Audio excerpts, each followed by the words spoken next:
4 convoys carrying Iranian fuel have arrived in Lebanon under an initiative by the militant group Hezbollah to ease the country's crippling energy crisis. 80 lorries with 4 liters of diesel on board crossed the border from Syria, where a tanker is docked, Hezbollah's Al-Manar TV said. The fuel is being imported via Syria in an effort to avoid embroiling Lebanon in U.S. sanctions on Iran. Hezbollah has said hospitals and other key services will get priority access. An economic collapse has left Lebanon dangerously short of fuel as well as other basic necessities, such as medicine, electricity and even drinking water. The first fuel lorries were met with celebratory gunfire and people throwing rice and rose petals into their path as they drove through the northeastern village of Al Ain on Thursday morning. A woman declared that the convoy had broken the siege of Lebanon by the U.S. and its allies. Since this fuel is being brought by Hezbollah's leader, Sayed Hassan, then it will be delivered to the right place, she told Reuters news agency. Hezbollah's leader said on Monday that it was not looking to make a business out of this but wants to help ease the people's hardships.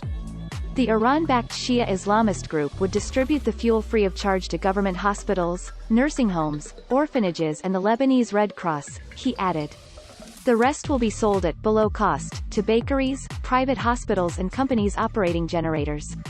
He also said a second tanker with diesel arrival would arrive at the Syrian port of Banias soon in the coming days, with 2 others carrying petrol and diesel following soon afterwards. The BBC's Anna Foster in Al Ain says Thursday's fuel delivery is relatively small, given the country's huge shortages, but it makes a political statement.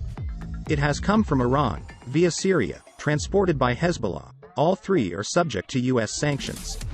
The international community now needs to decide how to respond in the face of Lebanon's increasing desperation, our correspondent adds. The new government of Prime Minister Najib Mikati, which was formed last week after 13 months of political deadlock, has said its permission was not sought, and the lorries entered Lebanon through an unofficial border crossing managed by Hezbollah. Hezbollah's opponents have said the fuel delivery is politically motivated and aimed at expanding the group's already considerable influence in Lebanon. The severe shortage of fuel in Lebanon stems from the country's economic collapse, which the World Bank has said is one of the worst in modern times. The Lebanese currency has lost more than 90% of its value against the US dollar since 2019, causing inflation to skyrocket, and pushing 3/4 of the population into poverty. As imports became more expensive, fuel began to disappear from the local market. In recent months, power stations, hospitals, bakeries and other businesses have been forced to either scale back their operations or shut down completely due to the shortages. Electricity outages can now last as long as 23 hours a day and drivers face queuing for hours to fill up their cars at petrol stations. It is hoped that the establishment of the new government will make it possible to attract extensive support from the International Monetary Fund. The Finance Ministry said on Monday that Lebanon would receive $1.135 billion of IMF special drawing rights, which can be changed into foreign currency.